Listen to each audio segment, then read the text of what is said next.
A former LAPD officer, fired from the force, filled with rage and resentment, launched a violent campaign of revenge, leaving 4 people without their lives and 2 others critically injured. Of those 6 victims, 5 were police officers. His name was Dorner. In July 2002, he joined the U.S. Navy Reserve, and over the following 5 years, received full professional military training.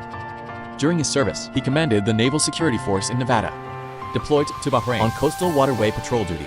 He earned a Rifle Marksmanship Medal and a Pistol Expert Medal, an impressive record, marking him as an elite military professional. In 2005, Dorner joined the LAPD. The turning point toward tragedy came on July 28, 2007, during a routine patrol. Dorner witnessed Field Training Officer Teresa Evans violently kick a suspect who was handcuffed and mentally ill. Committed to justice, he reported his colleague for excessive force, triggering a 7-month internal investigation. In the end, Officer Evans was only temporarily reassigned to desk duty and was later cleared and reinstated. Meanwhile, Dorner, the one who filed the report, was found by the department to have filed a false report and made false accusations against a colleague. On September 4, 2008, Dorner was officially terminated from the LAPD. He refused to accept the decision and filed appeal after appeal, only to be rejected every time.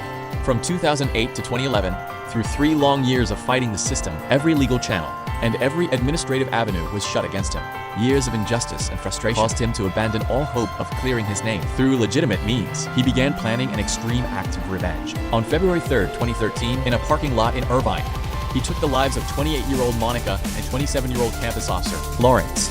Monica was the daughter of a former LAPD captain. On February 6th, Dorner posted a manifesto on Facebook, openly declaring war on the LAPD. He stated he would target anyone in an LAPD uniform, along with their families, through unconventional tactics. On February 7th, 2 officers were ambushed by Dorner at a red light.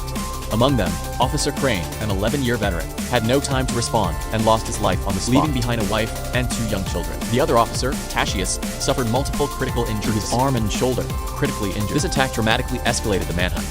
Earlier that same morning, authorities in the San Bernardino Mountains had found Dorner's burned-out Nissan pickup truck. In the wreckage, investigators still found equipment, a gas mask, and wilderness survival gear. He had deliberately torched the vehicle to redirect all law enforcement attention toward the Big Bear Lake area. The largest manhunt in LAPD history was now fully focused on this remote mountain resort region. Within just a few hours, 200 officers were deployed to Big Bear Lake, sweeping through 400 residential properties, vacant ski resort cabins, and all structures, in a thorough door-to-door search.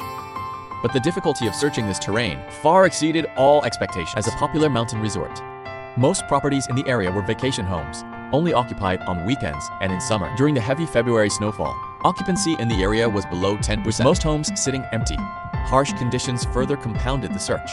The wooden structure of the densely packed cabins severely reduced thermal imaging accuracy.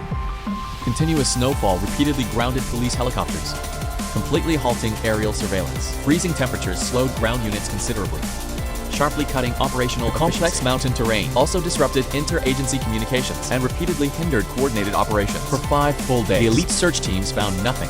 Dorner had anticipated everything. He knew which areas would be searched first, knew the layout of command posts, understood officers' communication patterns, and knew police helicopter flight schedules. He understood that a large-scale cordon, combined with vacant buildings, would create search blind spots. As long as he stayed completely still and kept a low profile, the search operation would collapse under its own weight, derailed by false leads. At the same time, to guard against retaliation, the LAPD placed 50 officers under personal protection, urgently relocated their families, and secured their homes, all while continuing to pursue Dorner and managing the security of their own personnel. Fighting a war on 2 fronts. On February 10th, Los Angeles Mayor Antonio Villaraigosa announced a $1 million reward for Dorner's capture. Yet even this massive bounty failed to produce a single credible lead. Police Chief Beck faced cameras again, his tone filled with frustration. He knows all of our tactics.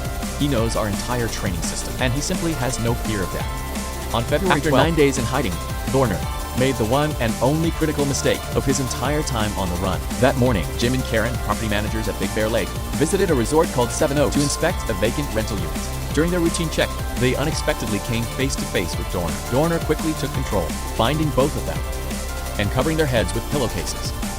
He calmly told the couple, "I have no quarrel with you. I only want to clear my name." He then gathered supplies from the cabin and took their vehicle, but critically forgot their mobile phone. Once the engine sound faded into the distance, the Reynolds couple broke free.